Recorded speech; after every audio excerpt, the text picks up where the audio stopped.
Hola, buenas noches. ¿Deberes o no deberes? Esa es la cuestión, por lo menos esta noche. Este mes de noviembre es un mes de huelga de tareas escolares. Durante los fines de semana se propone no entregar ninguna tarea solicitada por los profesores en clase. Y atención, porque quien convoca esa huelga es el colectivo de padres.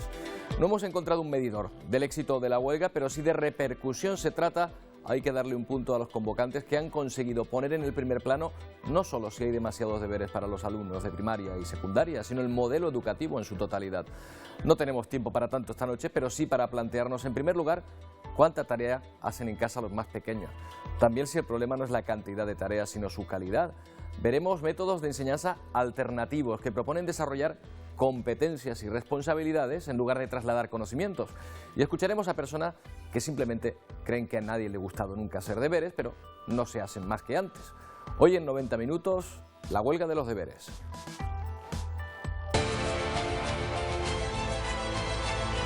Yo siempre intentaba hacerla los viernes para tener el fin de semana libre, pero nunca lo conseguía. He llegado a pegar hasta 3 horas. Las tareas no están orientadas tanto a reforzar el contenido, sino a colaborar con el proceso de aprendizaje, pues a medida que van creciendo, en generar hábitos. Y hablamos de hacer las mismas tareas que hacen en su colegio, hacerlas de manera repetitiva por la tarde, lo más que se va a conseguir es que los niños se aburran. Hay muchos días que a las 8, 9, 10, 11 de la noche está todavía, pues tiene exámenes, tiene tareas, vamos a tener un problema de fracaso escolar a la larga, ¿no? Que ese debate nos tiene que llevar a cuestionar el papel que están desempeñando los deberes dentro de un modelo educativo que cada vez se está demostrando más obsoleto. Antes teníamos tarea, lo que ocurre es que la tarea siempre se insertaba dentro de la vida familiar, quizás es que había otro tempo, ¿no? En Finlandia, profesores son profesionales respetadas y también tiene mucha confianza de los padres. Profesor no es solo para hablar,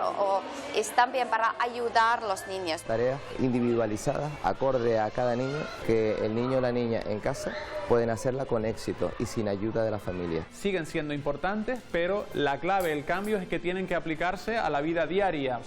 Y el alumnado de hoy en día, del siglo XXI, tiene que estar preparado para saber qué información es importante. Divertirte, pero sobre todo aprender de otra manera.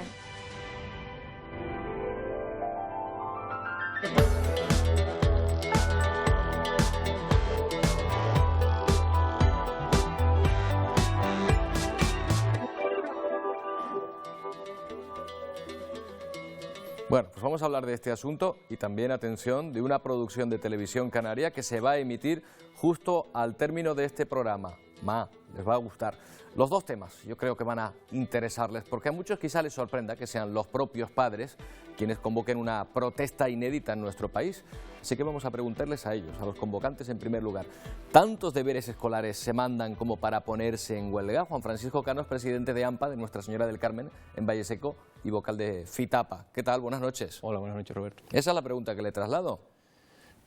¿Tantos deberes se hacen? Sí, a nivel general sí, se hacen bastante. ¿Cuántos? ¿Cómo lo han medido? Bueno, yo la vara de medir, no, a ver, si es cierto, como dice el vídeo, que hay momentos de fin de semana que los niños tienen tanta tarea que no les da tiempo a divertirse como niños que son, es decir, están perdiendo una infancia. Ustedes lo han desarrollado, o en principio lo han propuesto esto para los fines de semana, los deberes solo para los fines de semana, como una especie de espacio que hay que salvar, quizá para que los padres y los más pequeños lo compartan en vez de estar a lo mejor haciendo tarea. Exacto, más o menos. Los fines de semana es para disfrutar la familia. Como un vídeo no voy a hacer publicidad, de una empresa no, se puede sueca. Hacer, lo pueden ver de Ikea, si lo exacto. Entonces, sueca, precisamente. Sueca. Entonces, se trata de que la familia esté más junta, pueda salir. Y seguro no que estar sentado siempre, es como, por ejemplo, como cuando uno era alumno en aquellas épocas. Eso le iba a preguntar. ¿Se hace más tarea que antes? Yo creo que más o menos igual está... Los tiempos son diferentes, Ahora hay mejores métodos, lo que pasa es que se sigue mandando más tareas. Demasiada en su... Sí. Yo pienso que los niños, el colegio es para estudiar y la casa puede que le mandes un refuerzo o le mandes por algo que le falle, eso. Pero los niños en general deberían estar en su casa disfrutando. Le voy a adelantar una pregunta que va a salir seguro también en esta noche. ¿No es bueno que haya tarea, que haya deberes precisamente para reforzar esa palabra, ese concepto de deberes, de responsabilidad, de crear un hábito a lo mejor?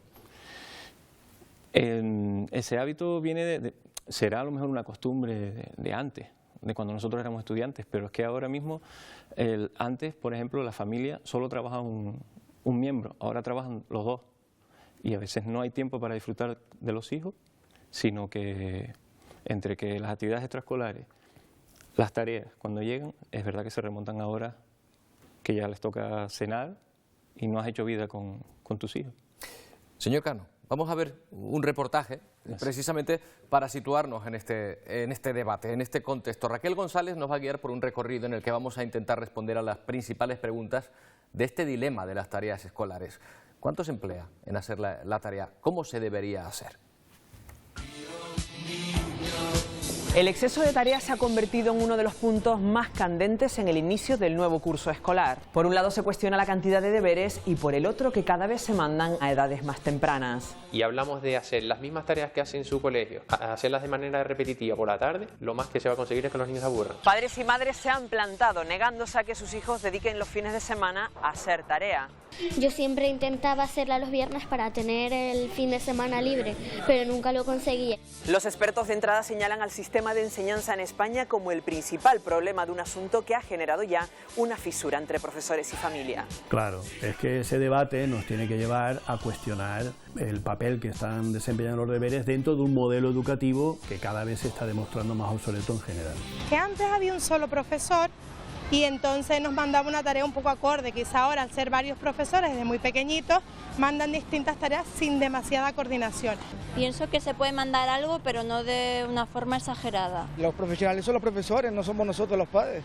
Yo cuando estudiaba me mandaban tareas, no había ningún problema, no encuentro la polémica, la verdad. Saturados de tareas y tensionados porque aparte de las tareas tienen exámenes también, así que cuando se les junta todo... Según el informe de PISA, somos el quinto país con mayor carga de deberes. De media, aquí en primaria y ESO se hacen 6 horas y media de tareas semanales. Ellos son Hugo y Aitana, tienen 13 años y cursan segundo de la ESO. Esta tarde vamos a acompañarles a hacer la tarea. Chicos, ¿tienen hoy mucha tarea? No. Tú no y tú sí. Vamos a ver.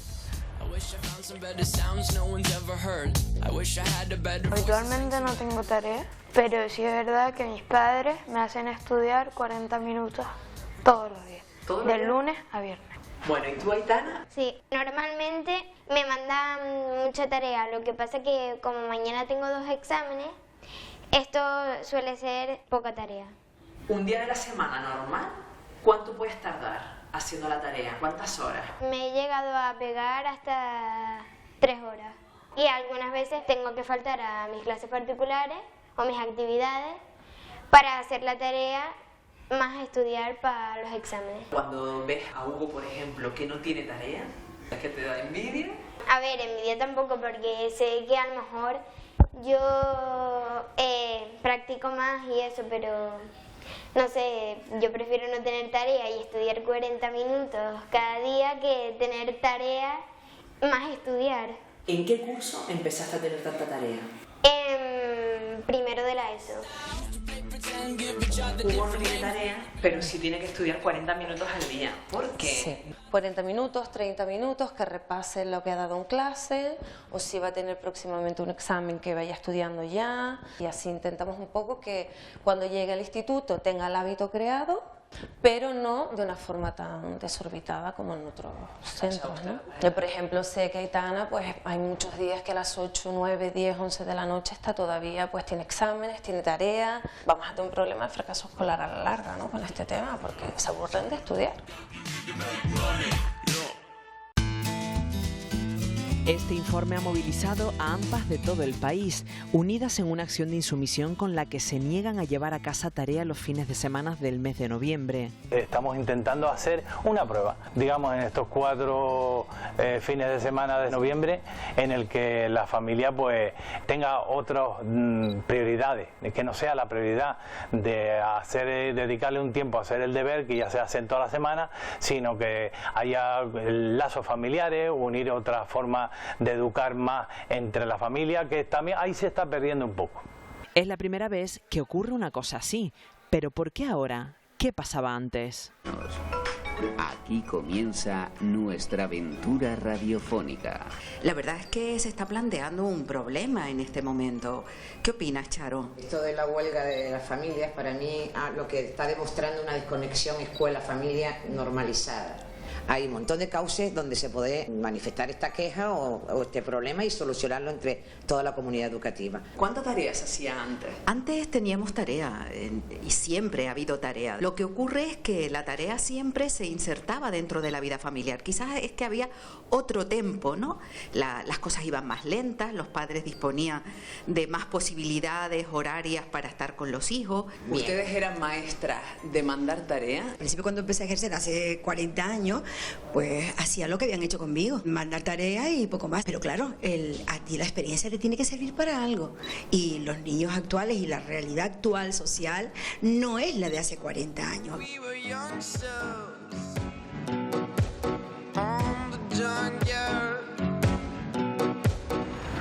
Este colegio concertado se encuentra entre los 100 mejores colegios del país según el ranking del periódico El Mundo.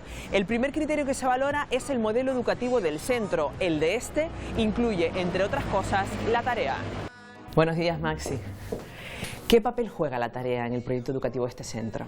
Las tareas no están orientadas tanto a reforzar el contenido, sino a colaborar con el proceso de aprendizaje con los padres, los más pequeñitos, y después, a medida que van creciendo, en generar hábitos. ¿Por qué ahora se han sublevado padres y madres que de hecho están en huelga este mes, negándose a hacer tarea con los niños los fines de semana? ¿Nos hemos pasado por las cantidades o con la edad a la que se manda tarea? No considero que ahora haya más tarea que hace 23 o 25 años. Me parece que incluso, me atrevería a decir, quizás sea menos. Ahora a lo mejor hay una cierta sensibilidad con respecto a la calidad de vida, al aprovechamiento del tiempo libre, del ocio. En ese sentido entiendo un poco la propuesta de las familias que están en huelga, aunque yo creo que habría que buscar algún término medio. Yo creo que no está el aprendizaje directamente relacionado con la cantidad de tareas. Partiendo de más de 125 investigaciones realizadas en todo el mundo, se elaboró este estudio cuyas conclusiones tampoco terminan de aclarar hasta qué punto el aprendizaje depende de la tarea.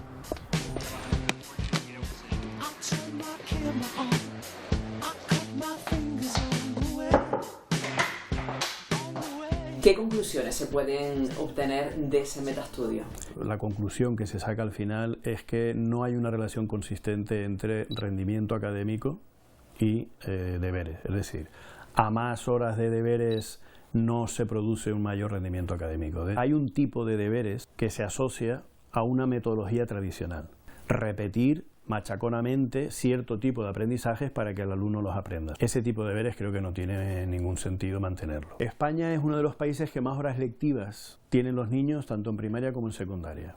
Y sin embargo hay países como por ejemplo Finlandia, tiene el menor número de horas lectivos al año, tanto en primaria como en secundaria, y el menor número de horas de deberes a la semana, 3, y está muy por encima que España en rendimiento académico.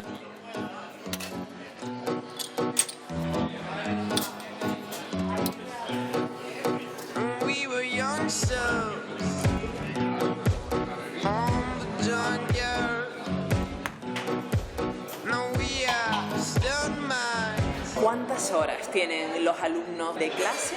Algunos días puede estar solo 5 horas y un día 6 o 7, pero la máxima es 25 horas a semana. ¿En clase cuántos alumnos hay? 7, 8 años más o menos es de 20, pero después 25, 28, si hay 30 es muy raro en Finlandia.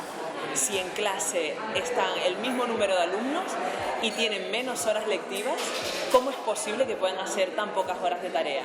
Tiene mucha motivación y después muchas actividades, ¿no? Profesor no es solo para hablar, es también para ayudar a los niños, para hacer cosas que tiene interesante para hacer. ¿Qué les interesa a los niños? Sí, sí. En Finlandia, profesores son profesionales respetadas y también tiene mucha confianza de los padres. Los padres saben que hacemos cosas muy buenas para ayudar a su niño y después es más fácil trabajar juntos. Tengo aquí también amigos que tienen hijos y he visto sus tareas y he visto, es muy aburrido, es poner solo una letra, repetir muchas veces y entiendo por qué los niños no tienen motivación.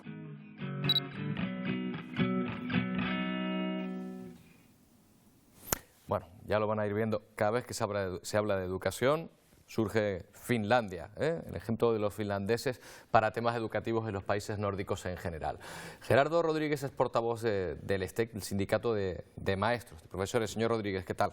Buenas noches. Buenas noches. Bueno, ustedes son quienes mandan la tarea contra la que los padres se rebelan. ¿Se sienten señalados por esta huelga de deberes? Bueno, la verdad es que la manera en que se ha abordado el asunto no nos ha gustado mucho porque efectivamente se responsabiliza al profesorado en su conjunto de un exceso de tareas que quizás habría que valorarlo previamente a la huelga. Es decir, primero se hace una reflexión profunda, un debate sosegado, riguroso si se quiere, sobre los deberes y después, en todo caso, pues se toma alguna acción sobre ello. Siempre que pues no salgan las cosas como en principio se piensa, ¿no? Pero lo que se ha hecho es trastocar el orden lógico de las cosas, es decir, se ha empezado por la huelga y después se hace el debate. Nos parece que esa no es la manera y desde el profesorado, obviamente, pues el profesorado se siente hasta cierto punto señalado porque, en definitiva, pues la huelga está deslegitimando la figura del profesor, que a ojos de los alumnos pues es el que le impone determinadas tareas. Dicho eso, nosotros consideramos que es necesario absolutamente que se abra el debate, que se abra la reflexión sobre los deberes, sobre las tareas, y estamos de acuerdo desde el STEC con los movimientos de renovación pedagógica que nos indican que las tareas abusivas, invasivas o que monopolizan el tiempo libre de los alumnos no son repetitivas, memorísticas. Pero no. Según el sistema que tenemos ahora mismo, para ustedes, para los profesores, ¿la tarea, los deberes en casa son necesarios? Bueno, yo diría que los deberes o las tareas que se tienen que marcar deberían de ser complementarios a lo que se hace por las mañanas o a lo que se hace en clase en líneas generales. Es decir, no tienen que repetir lo mismo. El alumno tiene que ser, digamos, actor efectivo de esas tareas, tiene que teatralizar de alguna manera lo que se hace por la mañana en clase. Lo que no puede ser es sentarse a hacer exactamente lo que se hace en clase. Dicho eso, yo creo que el debate es lo suficientemente complejo como para no resumirlo en una frase sola y simplista. Yo creo que tienen que intervenir los pedagogos, los psicólogos, que tienen que intervenir los actores de la comunidad educativa, los representantes de los padres, del profesorado, del alumnado también, y a partir de ahí yo creo que sería conveniente también regularizar la situación de los deberes. Déjeme que traiga a la mesa algunos datos, porque claro, ya digo que los países nórdicos enseguida surgen como referente geográfico, y está Finlandia y está Suecia. Vamos a las comparativas, al menos en cifras, Antonio, hay mucha diferencia entre las horas de tarea, las cifras de profesor por alumno en estos países y el nuestro. ¿Qué tal, Roberto? Por si hay bastantes diferencias, vamos a situar a España con ayuda de los gráficos en el mapa europeo, incluso mundial, según el número de horas dedicadas por sus alumnos, dedicadas a las tareas fuera de las clases. Por ejemplo, empezamos viendo a Italia. Tiene el récord europeo con 8,5 horas semanales dedicadas a las tareas. Supone más o menos 1 hora y 12 minutos diarias, si los niños se ponen ahí todas las tardes en sus casas. Tenemos enseguida España, también está Irlanda en medio con 7 horas, pero tenemos enseguida España con esas 6,5 horas semanales. Si multiplicamos esas 6,5 horas semanales, venga, vamos a hacer un ejercicio de matemáticas, por 35 semanas lectivas, que son las que tiene el sistema educativo español, nos salen unas 227 horas anuales dedicadas a las tareas, que si las traducimos, por ejemplo, a hacer una comparativa con horas extras para los adultos, 227 horas extras en un año, yo creo que son bastantes horas extras. Tenemos la media de la OCDE, 4,8 horas semanales. En esa media, España está por encima de la media de la OCDE y también por encima de la media europea. Y tenemos países que bajan esa media, que tiran para abajo, como son nuestros vecinos Portugal, con 4 horas semanales, o la multinombrada esta noche Finlandia, Roberto, con 3 horas semanales dedicadas a los niños de ese país a esas horas fuera de sus colegios. Vale, pues vale, no me es mucho. Finlandia. Tú hiciste la tarea, ¿eh? Multiplicar 6,5 por 35 en matemáticas ahí, bien, ¿no? Después, Roberto, seguimos profundizando en esa comparativa España-Finlandia. Después luego lo vemos dentro de un momento. ¿A ustedes les parece que el tipo de tarea es el adecuado? Bueno, yo como padre puede ser adecuado o no, pero también es cierto que hay que llegar a un consenso, ¿no? Ahora mismo el consenso es que, por ejemplo, los de infantil, quizás no tanto, pero los de secundaria sí tienen mucha tarea. No sé si es que viene, como dije antes, de los tiempos de antes, que hay una costumbre, como bien dijo una señora en el reportaje, una profesora, perdón. Pero claro, los tiempos están cambiando, los tiempos cambian y el sistema debería de cambiar.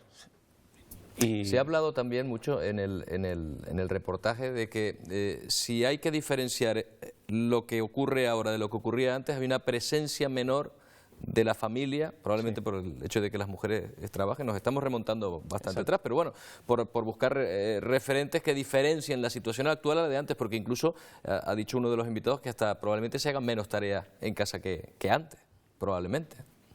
¿Es ese el elemento que diferencia el hecho de que no haya a lo mejor la presencia de los padres o las tareas no sean tan compartidas como antes? Sí, probablemente. Yo quería hacer también, digamos, incidencia en un factor que es importante para entender por qué Finlandia con menos deberes siempre digamos, es un referente y sin embargo aquí, pues, digamos, no tanto, ¿no? Y es el hecho de las condiciones laborales donde se desarrolla el proceso de aprendizaje y de educación en Finlandia. Es decir, los profesores finlandeses tienen unas condiciones laborales en el sentido de que tienen un número de alumnos por profesor asequible al atendimiento personalizado y por lo tanto no se necesitan tanto mandar deberes para casa o que se manden tareas para casa, sino se incide en las horas en que se está dentro del centro, ¿no? Cuando se está digamos, dentro del aula. Y el hecho también de que la consideración social del profesor, en su conjunto del enseñante que se tiene en Finlandia, y la relevancia de la figura del profesor dista mucho, digamos, de ser la de aquí. Por lo tanto, todo eso coayuda para que en Finlandia, en la educación, pues se tenga, digamos, unos parámetros de los cuales aquí carecemos, o por lo menos no tenemos. Siendo ese el modelo, si estamos todos de acuerdo en que ese es el modelo al que queremos llegar. Luego vamos a ver también otros métodos que se utilizan, a lo mejor en estos países y que ahora están en boga también en algunos centros. Pero déjenme que les presente a Jessica Díaz, psicopedagoga, maestra experta en intervención familiar, y a la que le hago esa pregunta directa. Señora Díaz, buenas noches. Buenas noches. ¿Es bueno hacer deberes en casa o no? Yo considero que se debe trabajar en la escuela y que no debe haber nada complementario para luego, para trabajar en casa, porque como ya comentaban, es muy repetitivo, es cansino, es poco motivador y creo que a veces los profesores olvidan el aprendizaje significativo. Hay una frase muy buena de un investigador que trata sobre el tema del sistema educativo, que decía que el aprendizaje se da cuando alguien quiere aprender, no cuando alguien quiere enseñar. Y es muy importante porque si el niño no está motivado, por mucha tarea que tú le mandes para casa, por muchas horas que dedica al estudio, no va a mejorar, no va a aprender más. Por lo tanto, considero que no, que se debe trabajar en la escuela, todo al máximo si se aprovecha bien el tiempo y que en casa, bueno, si quisieran desarrollar algún tipo, otro tipo de habilidades o, por ejemplo, resolución de problemas con la familia, otro tipo de actividades, no las tareas tradicionales que se vienen empleando desde hace muchísimo tiempo. Volví a nombrar a la familia, pero es que por lo que hemos visto, por los horarios que se tienen, la familia a la hora de hacer la tarea muchas veces o no está en casa o no llegamos a tiempo, señor Cano, entonces... Depende de los turnos de trabajo también. Claro. Yo, por ejemplo, pongo mi caso, que yo cuando tengo el turno de tarde, yo llego a las 9:30 a mi casa y ya los míos están durmiendo. Yo voy más tarde todavía. Bueno, entonces, también, por ejemplo, tener más tiempo libre con los hijos. Es lo que creo yo que estamos pidiendo los padres.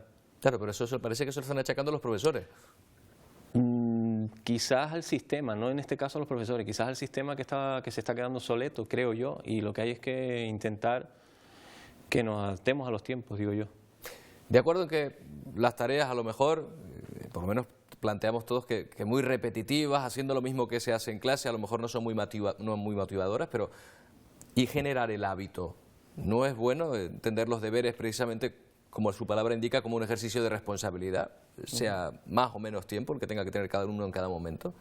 Yo considero que no, que las responsabilidades se trabajan en casa de otro modo, desde aprender a hacer la cama, ayudar en casa. Creo que las responsabilidades se trabajan ahí. El hábito de estudio lo tienen 5 horas, 8 horas que están trabajando diariamente, o sea, ¿qué mejor hábito que ese? Creo que en casa es el tiempo de ocio, la familia y tiempo para aburrirse. Los niños cada vez son menos creativos, menos imaginativos, porque no tienen tiempo para aburrirse, no les dejamos ese tiempo. Sí, yo entiendo que los deberes fundamentalmente tienen que ser creativos, si es que se mandan, tienen que ser imaginativos, tienen, digamos, que fortalecer las competencias básicas de los alumnos, es decir, tienen que de alguna manera desplegar, hacer que los alumnos desplieguen sus potencialidades.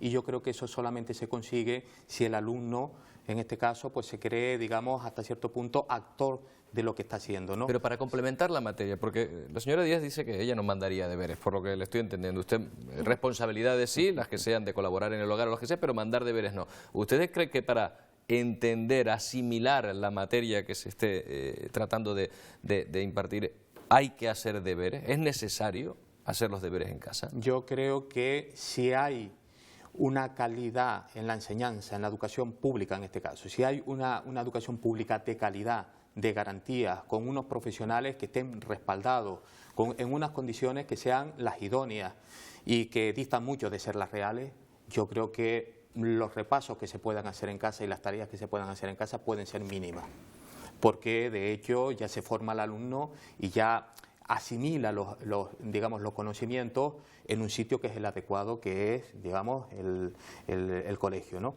Si no es así, si, digamos, las condiciones en las que se desarrolla el proceso de enseñanza-aprendizaje pues son las condiciones reales en las que ahora nos desenvolvemos, con recortes, con las ratios por encima de lo Entonces, señor recomendable. Rodríguez, el hecho de que haya deberes escolares abundantes, para usted es un fracaso del sistema educativo, entonces, o señala un error del sistema educativo, por lo que me está diciendo. Alguna conexión Si hay. funciona, no se mandan deberes, si no funciona, hay que mandar deberes. Yo diría que incluso los deberes, en caso de que se manden, tienen que ser incluso personalizados, es decir, tienen que tener en cuenta el alumno concreto y particular a quien se le mande. Y eso los profesores, que no tienen ni siquiera horas para coordinar esos deberes en clase, digamos, en aquello, porque no tienen horas, están sobrecargados muchas veces de tareas burocráticas y no tienen huecos en sus horarios para poder coordinar esos deberes, pues digamos que en algunas ocasiones pues sucede eso, ¿no? Es decir, que se mandan demasiados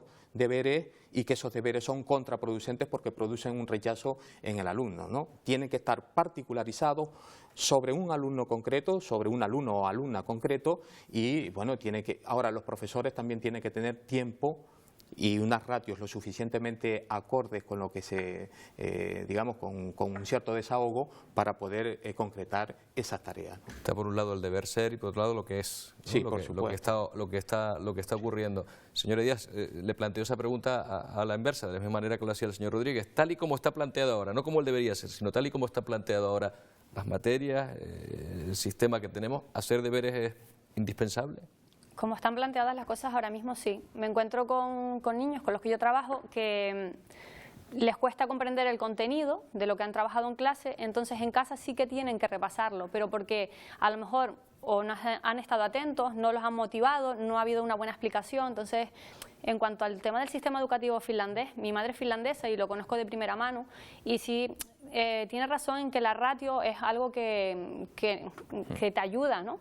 Pero realmente estamos hablando de profesionales que están muy, muy bien preparados, que realmente trabajan por vocación, que les exigen, bueno, para ser maestro en Finlandia tienes que tener una nota altísima, te hacen unas pruebas psicológicas, o sea, es personas muy, muy preparadas y que realmente cuando trabajas por vocación, en clase pues te da tiempo de trabajar todo lo que quieres y por eso los deberes en casa pues son mínimos, pero porque hay una calidad. De otra manera. Vamos a ver formas de educar alternativas. Continuaremos hablando en esta mesa de este asunto, pero vamos a saludar a Soledad Pomares, es profesora de Iniciativa de Inteligencias Múltiples y Educación Alternativa.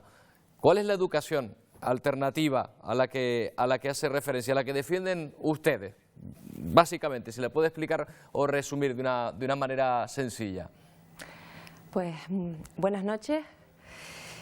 Nuestro centro hace unos años apostó por un proyecto educativo bastante innovador. Sí, la estamos escuchando bien.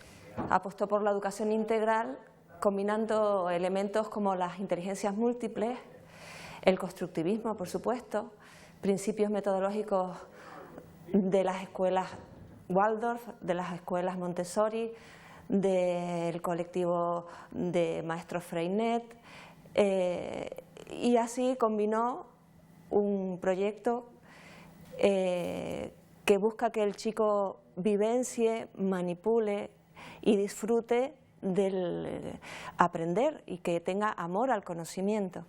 Señora Pomares, para hacernos un poco una de las normas básicas, una idea, una de las normas básicas que defienden ustedes, el de las inteligencias, que vienen a ser 9, y que defiende que aparte de la inteligencia que conocemos, académica, típica de conocer determinados conocimientos, de saber lo que se está impartiendo, existen otras que tienen que ver, pues qué sé yo, con la creatividad, por ejemplo, o con la capacidad de relacionarse con los demás.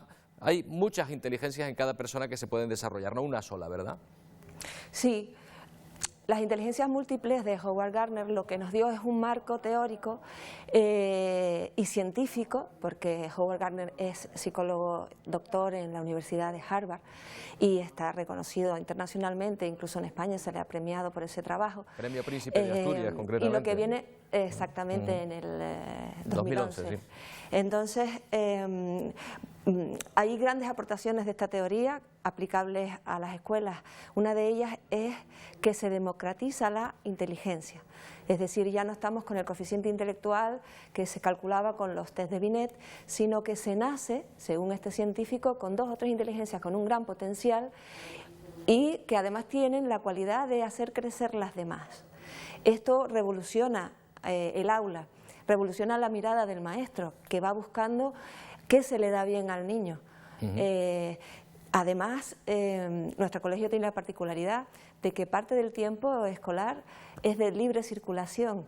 Esto quiere decir que los chicos pueden moverse dentro del centro o del aula y escoger retos que pueden ser musicales, espaciales, lingüísticos, matemáticos, incluso cinéticos corporales, dependiendo del plan de desarrollo personal con el que estemos trabajando. Deduzco entonces, señora Pomares, que por ejemplo desde su metodología, los deberes en casa no son necesarios o no los ve apropiados. Mire, yo soy muy respetuosa con todas las partes que están ahora mismo en este conflicto y en esta huelga, porque creo que todos están buscando el bien de los niños y de sus alumnos. Ese es el vínculo, es la unión que hay entre ellos, y yo creo que lo que hay que fomentar es puentes para que se comuniquen y se concilien, porque sencillamente se trata de poner sobre la mesa los argumentos pedagógicos y científicos, las evidencias que ya existen acerca de lo negativo que son las tareas. No son unos que mejoren, como ha dicho antes una persona que entrevistaron de la universidad, no se ve que mejoren los resultados con las tareas escolares, es que encima pueden ser contraproducentes y pueden quitar la curiosidad innata que tienen los niños por aprender, pueden quitarles el amor al conocimiento, y esto es realmente dramático, porque cuando tú a una población infantil lo desmotivas hacia el conocimiento, esas personas probablemente no quieran tener nada que ver con la cultura, no quieran leer, no quieran debatir, no les interese tener un espíritu crítico. ¿No le parece también que se refuerza el hábito de estudiar, la responsabilidad de estudiar, el tomar una responsabilidad con unas horas de estudio, unos minutos de estudio diario? Pero si es que lo acabamos de ver, en Finlandia, ¿qué pasa? ¿Que los niños no son responsables?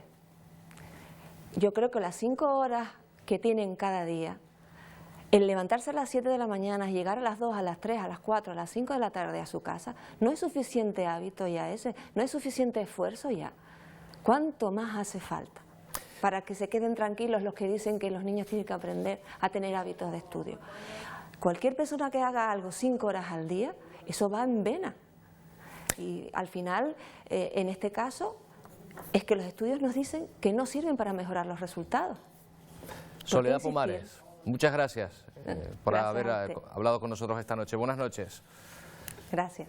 Bueno, pues vamos a ver algunos datos en este sentido. Se está nombrando mucho a Finlandia, de nuevo volvemos a las comparativas, a las comparaciones que no sé cuán odiosas serán, Antonio. Bueno, vamos a comprobarlo, vamos a hacer un análisis exhaustivo de esa comparación entre Finlandia y España. Vamos a empezar por datos generales, datos socioeconómicos del país, también demográficos.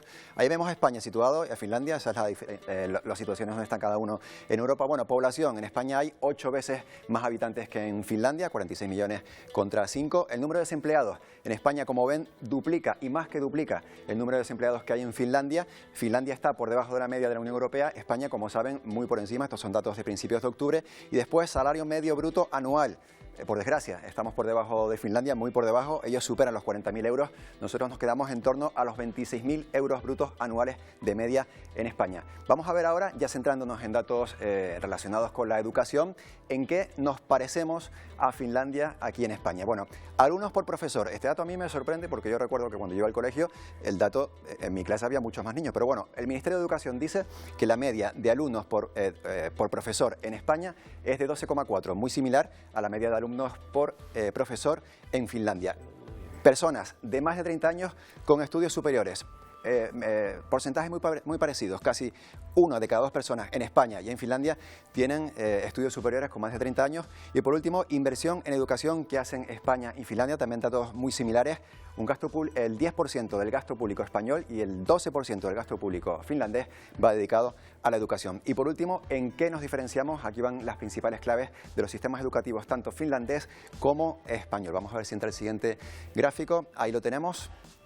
Nos diferenciamos, por ejemplo, en el número de horas lectivas en primaria. España, 787, Finlandia, muy por detrás, con 632. Esto en primaria, pero es que en secundaria España es el líder europeo en número de horas lectivas, con más de 1.000. Colegios públicos en España, unos 19.000. En Finlandia hay unos 4.000. Ya saben que la diferencia de población hace que, por supuesto, aquí haya más colegios que en Finlandia. Pero bueno, aquí tenemos un dato.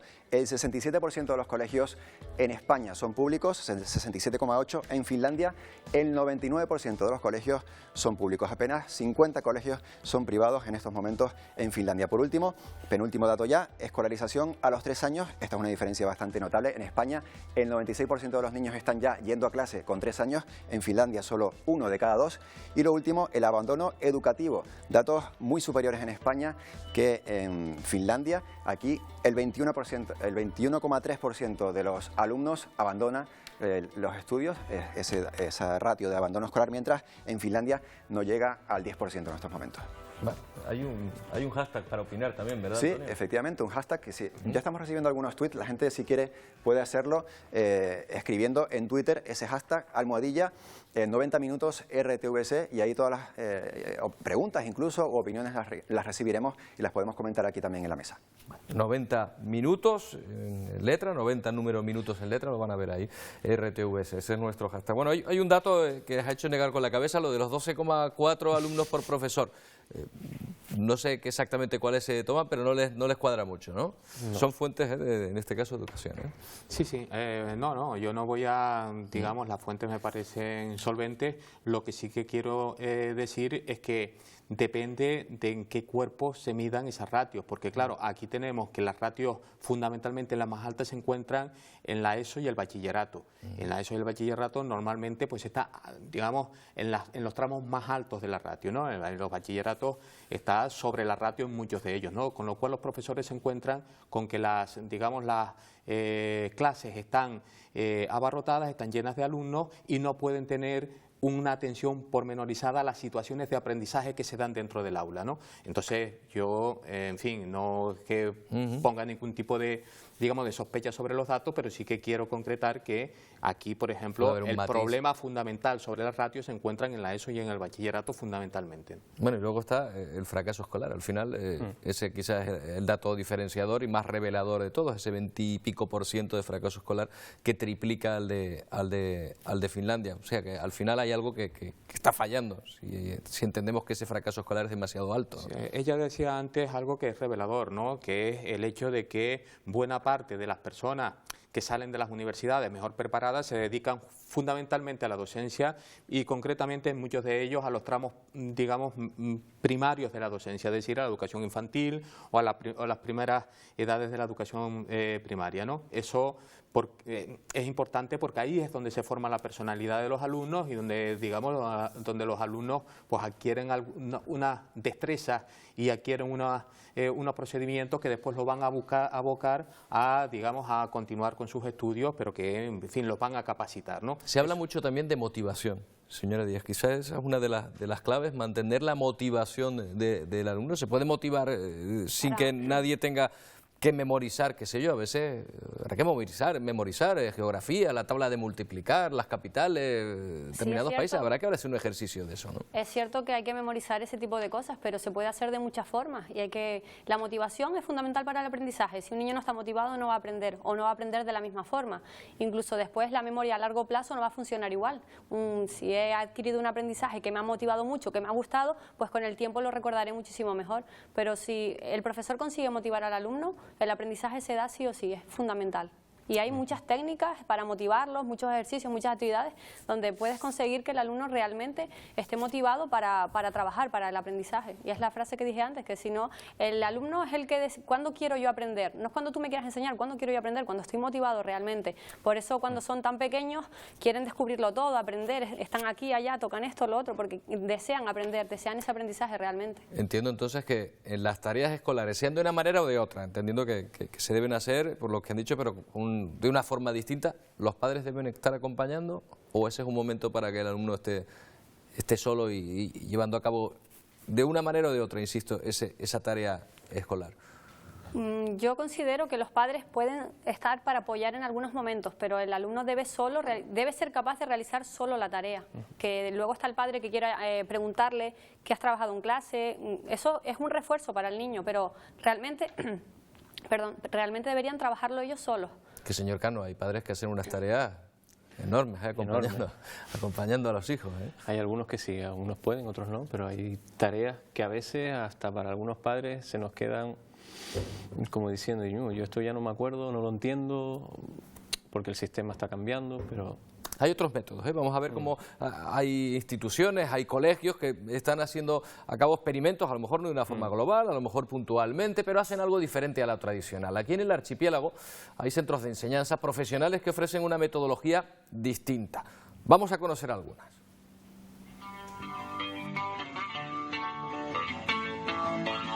A principios de este curso escolar, este centro implantó un nuevo proyecto educativo en el que se recoge la importancia de mandar para casa trabajos que nada tienen que ver con el concepto tradicional de tarea. Tareas individualizadas, acorde a cada niño, que el niño o la niña en casa pueden hacerla con éxito y sin ayuda de la familia, y que no va a llevarle muchísimo tiempo, 15 minutos en tercero, 20 minutos en cuarto y así progresivamente. El profesorado del centro tiene que cumplir y hacer cumplir este proyecto educativo. Chicos, a ver, hacemos una rueda a ver cómo van los trabajos de equipo. Todavía no sabemos qué animales escoger para dibujar en la portada porque todavía faltan mucho.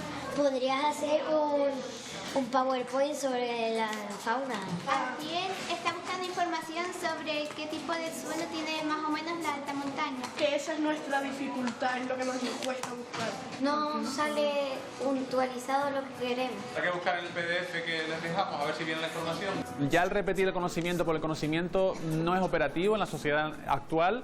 Los contenidos siguen siendo importantes, pero la clave, el cambio es que tienen que aplicarse a la vida diaria. Estamos en una sociedad cambiante, una sociedad que va muy rápido, los medios de comunicación cada vez nos generan más información y el alumnado de hoy en día del siglo XXI tiene que estar preparado para saber qué información es importante, aprender a discriminar informaciones que no son relevantes, y esa es nuestra labor, o sea, que apliquen a su vida cotidiana lo que aprenden en la escuela. Nunca usamos libros, ni tenemos que copiar 20.000 páginas. Es divertirte, pero sobre todo aprender de otra manera.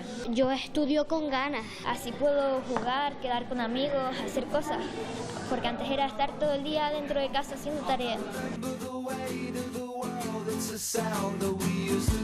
Lo importante que debería ser un niño desde que salga de la escuela es seguir siendo niño, sobre todo actividades de juego. A un niño de 8 años se le está exigiendo que cuando salga de su colegio siga trabajando en lo mismo. Plantéale eso a un adulto a ver qué te dice. Un niño puede estar aprendiendo todo un 10, Lo que no puede estar todo un día sentado mirando un papel, escribiendo, leyendo, reproduciendo contenidos que ya hace por la mañana en su escuela. Partiendo de esa idea, colegios como este ofrecen otra forma de aprender. Este portfolio consiste en que los niños en su casa, con sus familias, recogen la realidad que les rodea en inglés y que forma parte de su vida cotidiana y ponerlas de forma creativa, totalmente libre, en una libreta. Los niños vienen a clase una vez por trimestre con este portfolio hecho y lo explican. Da muy buenos resultados porque los niños están muy motivados. Poníamos la palabra en inglés para alguna parte, ¿no? Y después por aquí hacíamos así, poníamos hola y poníamos estos dibujitos. ¿Las palabras de dónde las sacabas? De ir por la calle y estar viéndolas, de también ir al bar como esta, de alguna vez buscarlo por el ordenador y ya está. Me entretenía un montón y me encantaba hacerlo. ¿Y aprendiste? Sí, un montón. La talega viajera son 5 cuentos para que tengan a lo largo de la semana la oportunidad la familia de leer cuentos con sus hijos. Hay un cuento sobre educación en valores, un cuento sobre fantasía, las hadas, los duendes, un cuento clásico y un cuento tradicional. La talega va a permanecer en casa de los niños una semana. No lo veo como tarea, sino como realmente una oferta más, un recurso más para que en las casas pueda haber buenos modelos lectores y simplemente es que desde el cole, las Mercedes, se le da esa fórmula a las familias. Marina, esta semana te ha tocado la talega de cuentos, mi amor. Venga.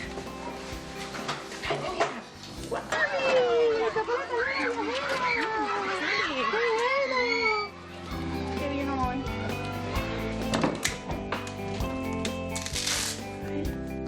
Vamos a ver cuál quieres que te lea. Beniholi. ¿Por qué quieres que te leamos ese? Porque me gusta más y tiene el título de Beniholi.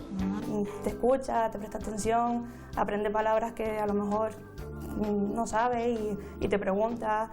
Entonces yo creo que es un proyecto bastante educativo para ellos y para hacerte pasar tiempo con ellos. Me leen el del pez arcoíris, cuando me leen el de Beniholi, cuando me leen el de los cerditos, cuando me leen el de los feroz, cuando me leen todos los cuentos.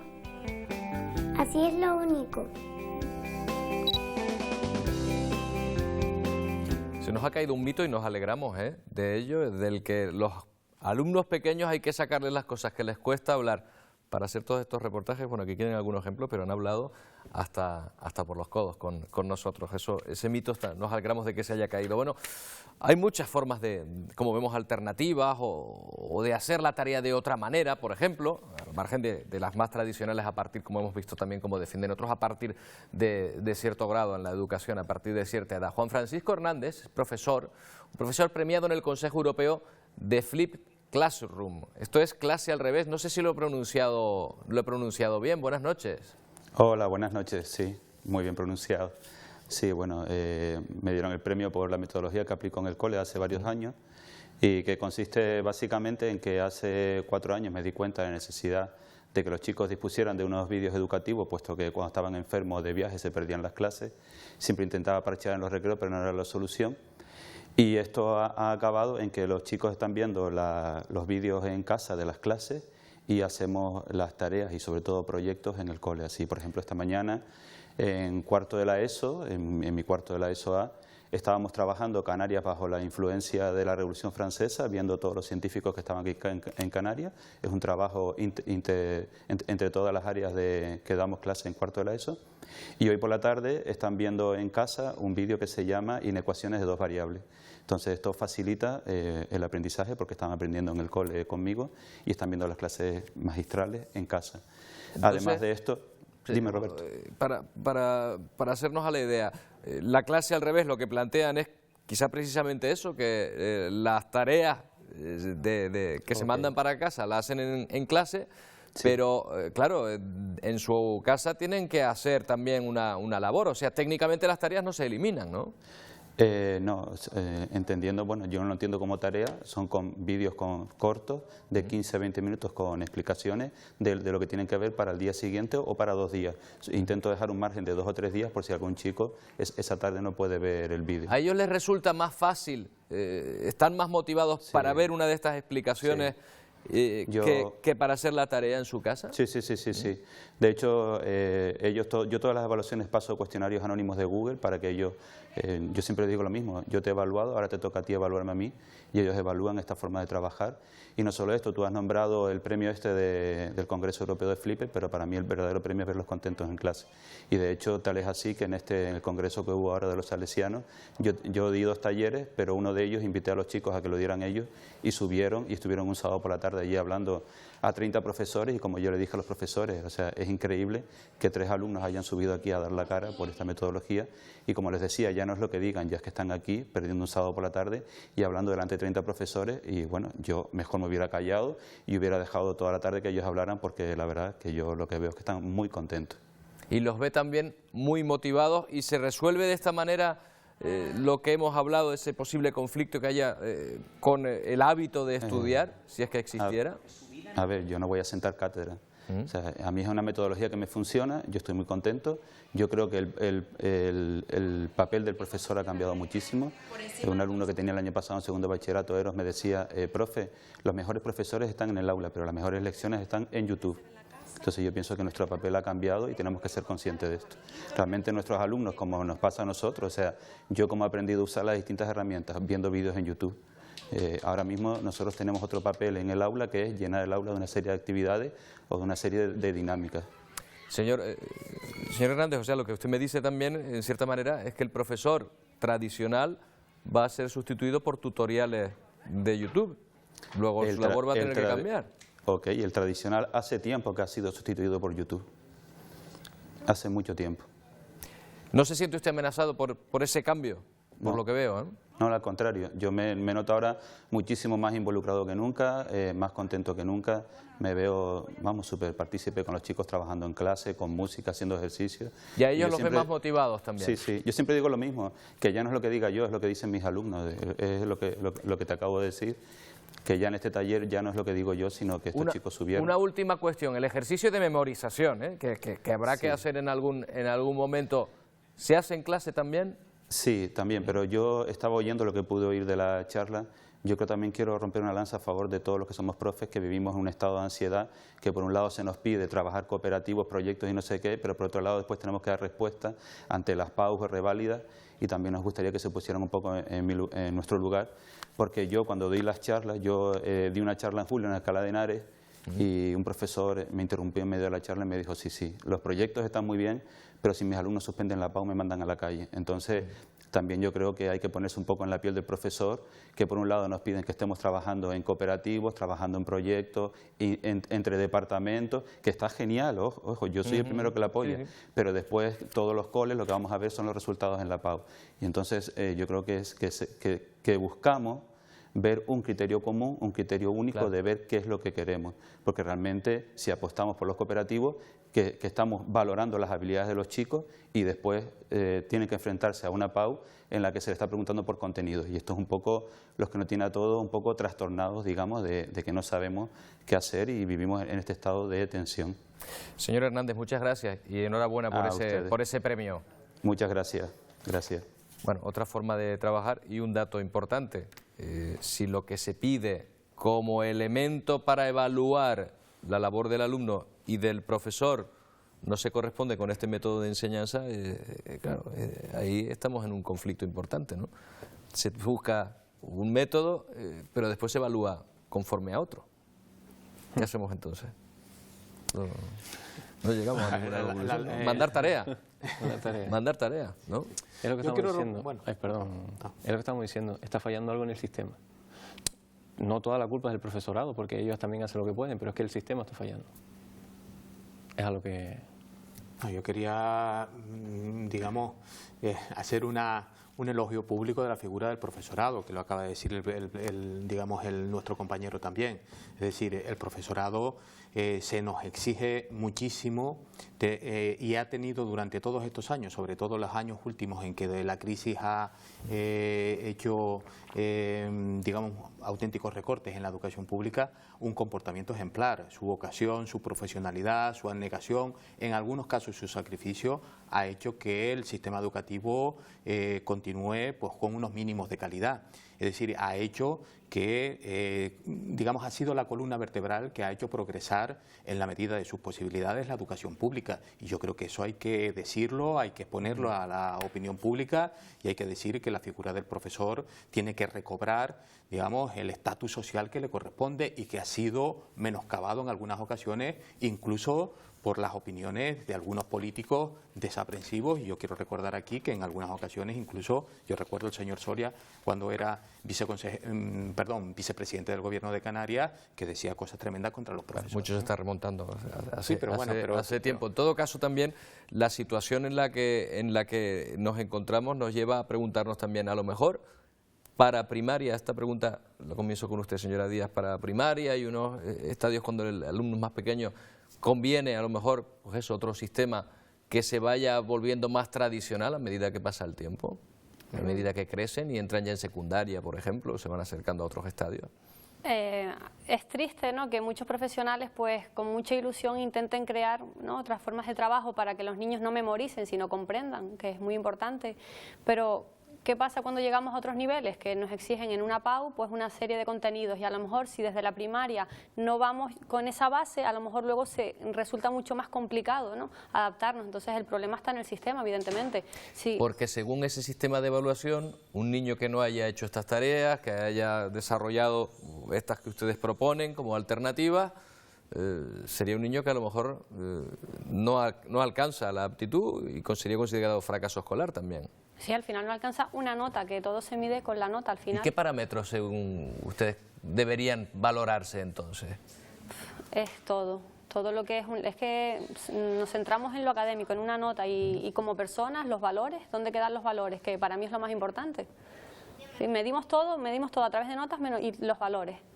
Creo que ahí sí nos olvidamos de cosas muy importantes. Pero llegará un momento en que habrá que ir demostrando una aptitud al margen de estas cuestiones, habrá una actitud que sea demostrable, que sea verificable, ¿no? Sí. Con lo cual, a lo mejor es una cuestión de evolución, quizá que en primera parte deba ser de una manera y que después poco a poco deban ir asumiéndula de otra forma. Hay quien opina incluso que eso tiene que ver incluso con la escala de edades, a lo largo de la vida de un alumno o de una alumna, es decir, que determinadas tareas se requieren para determinadas edades y esas edades pues van cambiando y también la tarea tiene que cambiar. De todas maneras, el tema, por ejemplo, de los valores que acaba de decirnos la compañera, es importante ahí muchísimo las familias, porque en las familias se educa y se educa en valores. Es decir, que si las tareas o los deberes invaden toda la parte que le corresponde a la familia, esa educación en valores que tiene que tener el niño o la niña, esa educación que se hace también con los demás en los juegos, y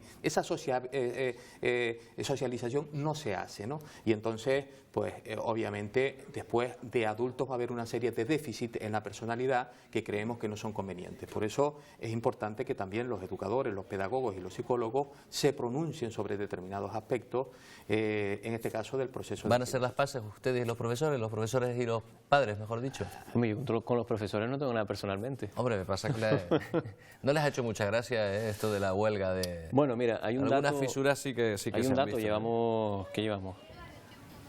15 días. 15 días. Y eso sí que, lo decía yo al principio, se ha hablado de educación, de alternativas y de métodos de educación más que nunca en los últimos meses. En 2 fines de semana hemos pasado a lo mejor de tener el primer fin de semana un 30, un 40% de aceptación de la huelga de los padres en todo esto, a ya pasar más de un 50%. Por lo menos en 15 días hemos logrado algo los padres. Sí es cierto que la culpa no es los profesores, que sigo insistiendo que el sistema está fallando.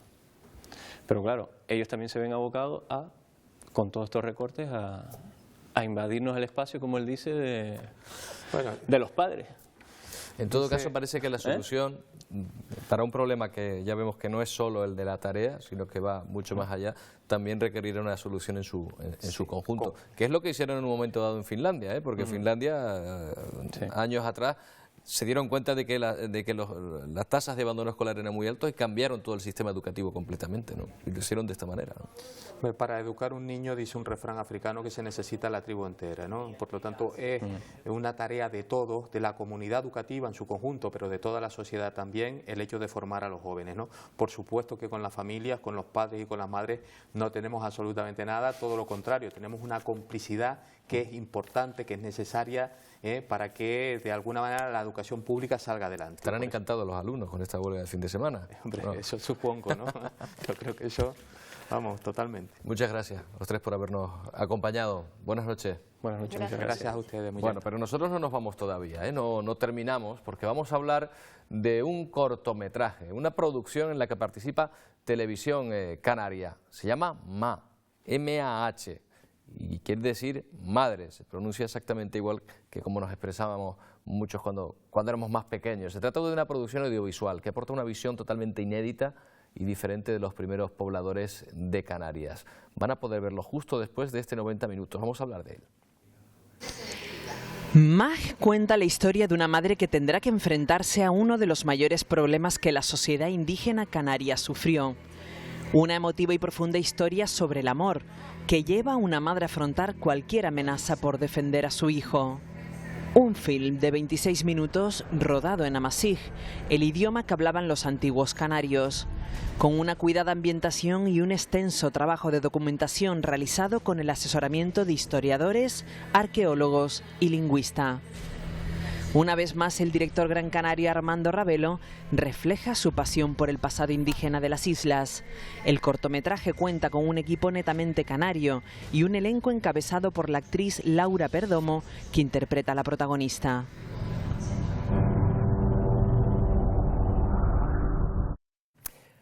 Ma. Dentro de un momento lo van a poder ver. Armando Ravelo es el director de este cortometraje. ¿Qué tal, Armando? Buenas noches. Buenas noches, Roberto. Me da la sensación de que están buscando autenticidad, sobre todo. El hecho, por ejemplo, de que hablen en la lengua en la que en teoría hablaban y se titulase, ¿responde a eso? Sí, responde a utilizar una herramienta que para mí es cinematográfica en este caso, ¿no? Siguiendo un poco la estela de los trabajos de Mel Gibson, por ejemplo, ¿no? Salvando distancias de presupuesto y talento que los años le han dado. Pues nosotros buscamos que la gente se transporte a la época indígena, ¿no? En el siglo XV aquí en Canarias, y puedan disfrutar de una experiencia lo más realista posible, dentro de que evidentemente es una ficción. Una ficción dura, además. Sí. Diga usted, para no hacer yo ningún spoiler que se dice ahora ni adelantar ningún final, explíquenos el argumento. Bien, el argumento pues quise marcarlo dentro de la propia mirada indígena, ¿no? Alejarnos un poco de ese trauma de la conquista, donde siempre nos imaginamos a los indígenas canarios, ¿no? Enfrascados contra los castellanos o los europeos, y quise contar una historia con una mirada propia. Creo que es el momento de que los canarios contemos nuestra historia después de muchos años de que nos las contasen desde fuera. Y en este caso pues nos adentramos en una sociedad que era cruda, difícil, y siempre lo ha sido para la mujer históricamente, aquí no iba a ser menos.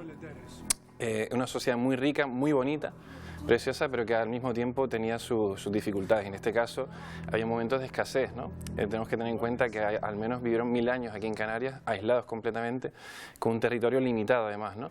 Y pese a que hubieron momentos de bonanza y de felicidad y alegría, también pasan momentos muy duros. En este caso, la historia que contamos de una época compleja, donde la presión demográfica era muy fuerte y había medidas muy estrictas. Vamos a dejarlas ahí para que... Y bueno, la protagonista pues se enfrenta, ¿no? Un poco a unas medidas de una jerarquía de los nobles canarios.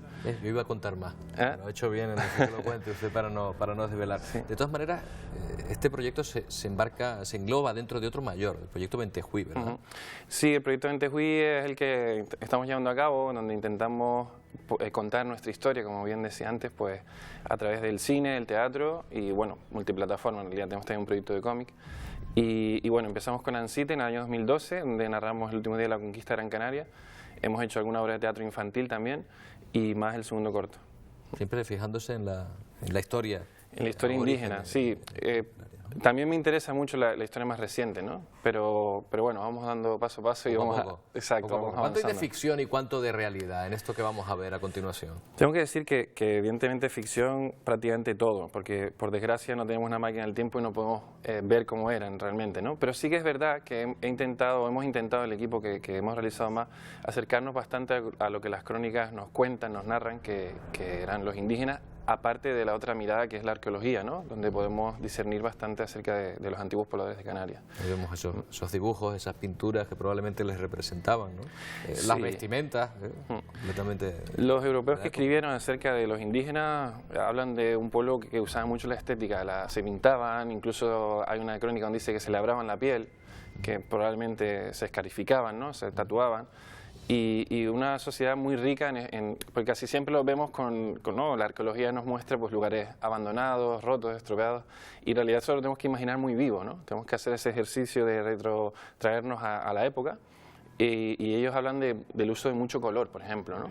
Que es algo que cuando pensamos en los indígenas canarios siempre nos pensamos con el pelo largo, la barba larga y poco menos que cromañones, y nada más lejos de la realidad.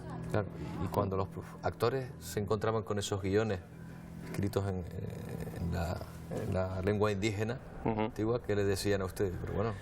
Bueno, al principio sí que es verdad que impone, ¿no? ¿Cómo aprendo esto, no? Claro, es fonético evidentemente, pues es un idioma que aquí no se habla actualmente, entonces se enfrentaban a ello con bastante temor, pero en cuanto empezaban a ensayar en ese idioma, pues realmente era una herramienta más para hacer el personaje, ¿no? Entonces era muy rico. De hecho, cuando lo hacíamos en español era muy raro, ¿no? Ver a un indígena vestido con las pieles, con las pinturas, hablando en español. Y de pronto, habían acostumbrado ya claro, la sonoridad que te da el lenguaje pues te transporta a esa época, ¿no? O sea que... huye también de una sociedad, lo ha comentado un poco al principio, pero sin querer de nuevo hacer un spoiler, huye de una sociedad idealizada que se pueda dar en un momento dado, ¿verdad? Sí, yo creo que el mejor homenaje que le podemos hacer a nuestros ancestros es contar su historia de verdad y no pensar que todo era maravilloso, ¿no? Yo creo que aquí ha habido gente que ha sufrido durante mucho tiempo y contar su historia es la mejor forma de reconocerles, ¿no? Y en este caso la mujer históricamente en Canarias han sido, bueno, yo creo que en el mundo las que han sostenido las sociedades, ¿no? Con su amor, su protección. Yo creo que las madres canarias las tenemos a todas en un pedestal con razón, ¿no? Y ese sentimiento matriarcal, ¿no? Que todos hemos vivido en nuestras familias, pues se ve reflejado también en la historia indígena. Y sin duda, pues las mujeres llevan adelante a la sociedad con mucha Armando, ¿y un proyecto de este calado cómo se saca adelante? Porque vemos técnicas de cine, es verdad que es un corto, pero son técnicas de cine y ya habrá habido que invertir un dinerito, ¿no? Hombre, hemos tenido el apoyo de patrocinadores privados, empresas que nos han ayudado con aportaciones muy valiosas. Para nosotros en el cine canario estamos huérfanos de ayudas o de más. Yo no me gusta llamar subvención sino inversión, porque la cultura creo que es necesaria y más en un lugar como Canarias donde adolecemos de ella, ¿no? Y el cine pues tenemos muy poquito, de hecho somos de las pocas comunidades autónomas que no tenemos ningún tipo de ayuda en cine, ¿no? Y bueno, pues con mucho sufrimiento, el aporte del equipo y con muchas ganas. Esta casa echando una mano también. Sí, la televisión canaria apoya ahora el nuevo largometraje que estamos haciendo y sí, claro. ¿Cuándo veremos ese largometraje? El largo estamos ahora mismo en producción, está previsto el estreno en abril más o menos del 2017. ¿Y la historia que va a narrar? Ahí, sí, claro. No será una segunda parte de esto, a ver si tenemos que adelantar más. No, de hecho, aunque el género sea el mismo, me gusta cambiar un poco el enfoque. En este caso, pues vamos a adentrarnos en una historia mucho más familiar, una película donde la fantasía se mezcla con la historia indígena para que toda la familia pues conozca un poco acerca de los antiguos canarios. Es una historia fantástica que se desarrolla en San Borondón, con 7 personas de cada una de las islas que se reúnen ahí para resolver un misterio. En fin, bueno, pues le estamos robando tiempo a ustedes para que puedan ver precisamente ese cortometraje del que estamos hablando. Y no les contamos más, pero ya por lo que han podido deducir, pues hay una lucha importante, el protagonismo de una madre en una época muy difícil. Armando Ravelo, muchas gracias. Muchas gracias a ti, Roberto. Les dejamos con más esta producción canaria. Volvemos la semana que viene. Gracias por acompañarnos, gracias por darnos estos 90 minutos.